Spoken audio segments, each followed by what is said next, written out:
আসসালামু আলাইকুম। আমরা এখন আছি 138 নম্বর দক্ষিণ খড়িয়াটি সরকারি প্রাথমিক বিদ্যালয়। আমি বিদ্যালয়ের অবকাঠামো, ছাত্রছাত্রী এবং বিভিন্ন সমস্যা আমি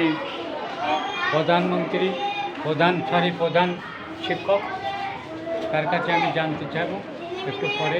তার আগে আপনাদেরকে আমি দেখাচ্ছি স্কুলের ছাত্রছাত্রী সংখ্যা।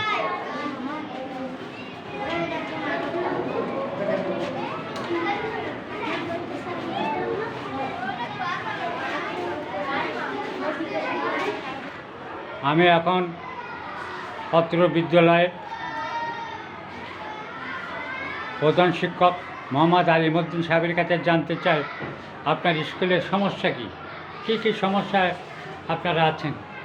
আমার এখানে যথেষ্ট ছাত্রছাত্রী থাকায় ভবনে তেমন কোনো জায়গার সংকুলন, নতুন ভবন হলে ছাত্রছাত্রীর বসার সুবিধা এবং বেঞ্চের প্রয়োজন, আর পানীয় জলের ব্যবস্থার খুব প্রয়োজন। এখানে পানির তেমন ভালো না।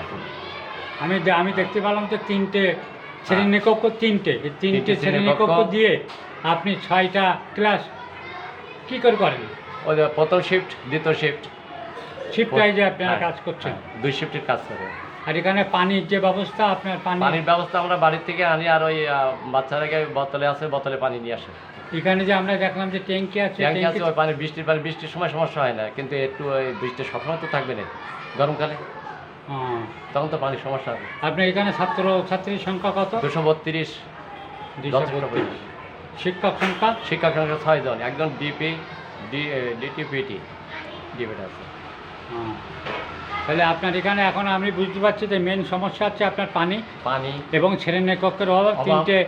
তিনটে শ্রেণীকক্ষ, 6টা ক্লাস, শিফট ওয়াইজে আপনারা ইয়ে করেন, পাঠদান দেন, এই তো? আমি অত্র বিদ্যালয়ের সমস্যার ব্যাপারে আমরা প্রধান শিক্ষক আলিমুদ্দিন সাহেবের কাছে জানলাম অত্র বিদ্যালয়ের সমস্যা। আমি ঊর্ধ্বতন কর্তৃপক্ষের দৃষ্টি আকর্ষণ করছি যাতে তাড়াতাড়ি এই ভবন এবং ছাত্রছাত্রীদের পানি খাওয়ার ব্যবস্থা হয়, তার জন্য ঊর্ধ্বতন কর্তৃপক্ষের দৃষ্টি আকর্ষণ করছি। দুর্গাপুর প্রতিদিন ইউটিউব চ্যানেল ও পেজ একটি প্রচার মাধ্যম। আপনারা আমাদের সাথেই থাকুন। ধন্যবাদ।